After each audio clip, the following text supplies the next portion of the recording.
I owed the IRS $10,000. The IRS garnished my wages. They put a lien on my house. I'm self-employed and didn't report all my income. They claim I owe a lot more than I do. The IRS is the most powerful collection agency in the world. They do not give up until you pay. I couldn't sleep. We were being audited. I called Tax Solutions Now, and a great big weight was lifted off my shoulders. I called Tax Solutions Now, and they got the IRS off my back. Tax Solutions Now had my wage garnishment lifted in 48 hours. Tax Solutions Now can get you help. Our agents know the rules, can stop the pain, and get you the best deal. Tax Solutions Now saved my business. I qualified for the Fresh Start program. I paid less than I owed. We connect you with a team of former IRS agents and tax professionals who get the IRS off your back. Time is running out. Call Tax Solutions now. Call 800-297-9788. 800-297-9788.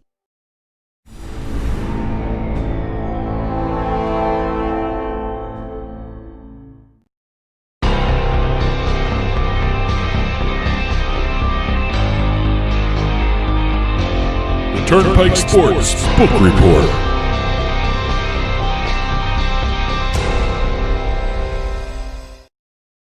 The Turnpike Sports Book Report is brought to you by BorgataSports.com. Your favorite casinos now, your favorite sports book available anywhere in New Jersey, BorgataSports.com. Sign up at BorgataSports.com using our promo code PIKE, that's P-I-K-E, and you get a risk-free bet up to $300 and 20 bonus dollars at BorgataCasino.com. Must be 21 years or older and in New Jersey to place a bet. Terms and conditions apply. Gambling problem? Call 1-800-GAMBLER. And in this week's book report, we got a boatload of stuff to talk about here.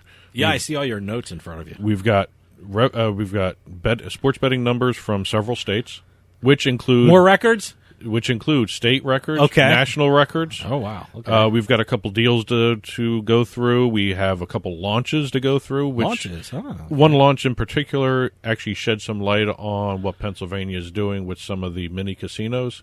Oh, okay. So we'll get into all that stuff. First up, New Jersey. Okay. Have once again, I don't know if I can keep saying once again, but each month they keep setting a national handle record. New Jersey set a national and also record it's a state again. record. It's a state record. Again. Hate to be repetitive, yeah. But they brought in November's sports betting numbers brought in a handle of 931.6 million. They are quickly approaching a $1 billion month. That'd be very interesting to see. I'm curious. Those are November numbers, right? Yes. Okay. I'm not sure. Basketball started on December 22nd, so I'm not sure how much that could factor in, but maybe New Jersey can hit $1 billion in December. Do you think? Well, you got December numbers hit $1 billion for Jersey? Well, you still got the NFL. You still got NFL. You got NBA starting up. NBA. It's just starting up, but the futures have been up for a while now, so they're betting there. You're going to have other sports still going. MMA still going. You have you're going to have overseas tournaments. People are betting on soccer, all that stuff. Sure. So I'm very curious to see what's the month that Jersey knocks it over $1 billion. It may very well be November. It could even be December. I mean, you're giving us November numbers. So. That's what I'm saying. Yeah, that's right. I'm confused here. I've confused myself. I'm waiting for December's numbers to see if we can get it to $1 billion. I don't know if December can do it though. Like I said, NBA starting up. I don't know. December 22nd was the start of the NBA, so I don't know if there's enough. Was it a week? Yeah, week and a half maybe. I'm thinking you may see basketball. January being the month. I did my first NBA bet, by the way. I did a futures NBA bet. I did a couple. I did I just did one. It was a very interesting one because I've never seen it winning percentage. I did the and people can write in and tell me if this was a stupid bet. I bet that for the entire season the Sixers will have a winning percentage of 61.5. So at the end of the season, I can see if the Sixers will have a 61.5 win percentage. If they do a full season, 82 games, it's based on a 60-game. Well, they have to have 60 games. Yeah, they actually have to have 60 games, and that's when it. That's because if it doesn't reach 60 games, that's when they void the bet. That's when it kicks in. Yeah. So. But New Jersey also had a revenue of $50.6 million and a hold of 5.43%. One of the lowest holds we're going to talk about today. Oh, okay. But $19.4 million in taxes as well. Great. So all around, New Jersey's numbers are up. I know the casino revenue numbers were down a bit. Well, a lot, yeah, a lot of them, matter of fact. Yeah. iGaming and sports betting are carrying everything. Illinois had a record state handle of $434.6 million. Wow, boy. Illinois is going to be a hell of a market. You know, once they get rolling, once we kind of get out of this pandemic, I'm very curious to see how Illinois does with sports betting. Well, that's their October numbers. Yeah. So we don't know what they're going to have in November yet. They report a month late. Okay. Later than everybody else, I should say. They had a hold of 9.7% and a revenue of $42.2 million in October. Now, last week we had talked about the AGA saying October was going to be the biggest month for sports betting handle nationally. I think we surpassed that $3 billion mark really quickly here with this. Mm-hmm. Actually, looking at these numbers, the one state I'm really more impressed with as you look at some of these things was Indiana, because Indiana had almost $240 million in handle, and that's next to Illinois now.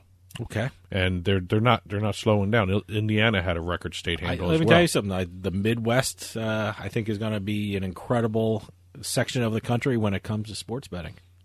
Well, they had an online handle, Illinois, of $430.5 million. Doing some quick math, that's like a 98% online handle. Is right there? Is that why you had the calculator out? Yes. I was wondering what you were doing with a calculator. I was like, must be working on some figures there. Well, if you compare that to Jersey, who just had the almost $1 billion month, they had a 93.6% of that being online. Wow. Okay. So Illinois is just basically, online only right now. Sure. Makes sense. Total of $11.7 million bets were placed in the month of October. Okay. Wow. 40% of that was on footballs. Parlays had 30% of that amount of bets. That's a lot of betting going on. They love their parlays. What was that? Parlays don't build bankrolls; they build sports books. Yes. Is that the old saying that exactly. the sports better use? So. Well, staying in the Midwest, Iowa, they also had a record handle report in November this time, $87.2 million. Now, Iowa's a smaller betting market, and they're just really starting out. $62.4 million in wagers were placed online of that $87.2 million. Let's see. Sports betting in the 5 months of this year since they've launched, $314.6 million total handle. Okay. $222 million of that was wagered via online. They reported a November revenue of $8.1 million, and taxes was, not much. But year to date, they're about $1.87 million for taxes. Washington, D.C. is always interesting because they reported their numbers as well. Because we have, the way it's set up is weird. They have the temporary sports book, the retail book with William Hill at the stadium, and then you have the D.C. Lottery's Gambit D.C. D.C. is very interesting when people are starting to get back into the stadiums. I think D.C. is going to be huge because you know what, they have their sports book at the stadium, right? So at the stadium, so when people start attending games again, their numbers are going to skyrocket. Well, according to the numbers just recently released for November, $3.9 million in handle from Gambit DC, because they always report them separately. They don't do them totally. $3.9 million for Gambit. The William Hill temporary sportsbook brought in $13.7 million in handle.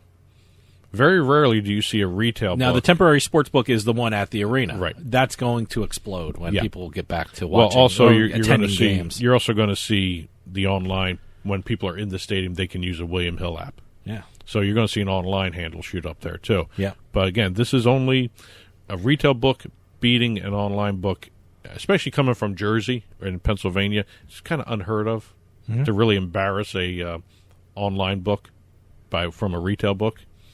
But that's what's happening in D.C. You're seeing William Hill outperform the D.C. Lottery's own app for sports betting. And the app is available throughout the entire district. the William Hill book is only in that stadium. Oh, okay. Wow, that's interesting. Okay. That's why it's interesting. It's kind of a weird setup there. Gambit had a 22.7% hold, and William Hill in D.C. had a 19.9%. Wow. So both of them are holding on to a lot more money than a lot of the neighboring states are doing. But that could just be amount of, the volume, or maybe even just traffic in terms of going other places. People are crazy and they're betting on parlays and that could losing. Be it too. That's what's happening. Mississippi also reported their numbers for the month of November. Revenue was $8.1 million on a handle of $54.4 million. Now, remember, Mississippi does not have online sports betting. That's pretty impressive for in a pandemic with no online sports betting. That's pretty good. Well, the November handle of $54 million was down 11% from the $61 million that they reported in October. So the retail books are still performing well. Yep. But again, I don't know whether it's the amount of sports going on. I don't know exactly what the trends for Mississippi bettors are, what they follow. College football. Well, that just seems like a college football state. Well, according to the breakdowns, Mississippi bettors, let's see, at the coastal casinos only, because they break them down to regions as well, $26.2 million was wagered on football, $1.3 million on basketball, $23,000 on baseball. Okay, when you say football, that means college and pro. Pro. Okay, yeah. Well, they love their football. And then you have a further $4.7 million was wagered on other sports. And your guess could be good as mine in terms of Mississippi. I know in Colorado, if you're talking sports betting, you got to throw in table tennis. Table tennis, boy, God. But and also $3.6 million was done on parlay betting. Okay, so they have it broken down pretty well there. Going out to Colorado, this is one of the deals that we're going to talk about real quick here. All right, Gameco, which is the skill-based casino gaming company. They do all the like the Space Invaders type games, or some of the other skill-based games that you can play in a casino and win money on. I saw a Space Invader one. Oh, I think it was at Bally's in Atlantic City. Yeah, but they have a whole bunch, and I think it's in Tropicana. They actually have a little section for all that stuff too, for skill-based games. Oh, really? Okay. Yeah. They have partnered with U.S. Bookmaking and the Sky Ute Casino in Colorado to launch what's being called the first esports sportsbook in the country. Nice. I like that. It's all dedicated just to esports.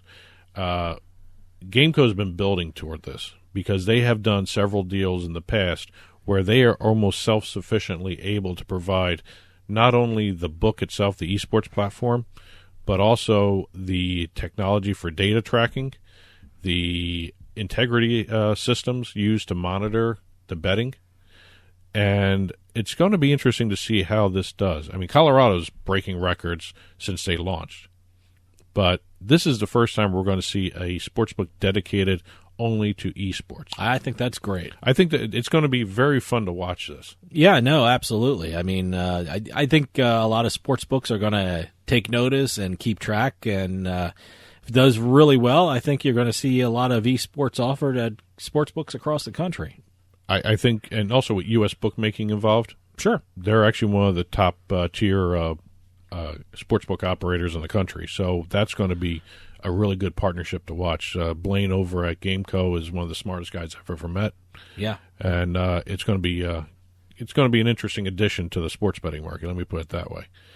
Also in Colorado, they did a little summary of year-to-date tax revenue coming in because really the sports betting industry was launched to help the state itself in terms of one of the things that was hooked into the sports betting bill was the water consumption or the water reclamation project that they have going on, the double D tax, whatever they want to call it. All right.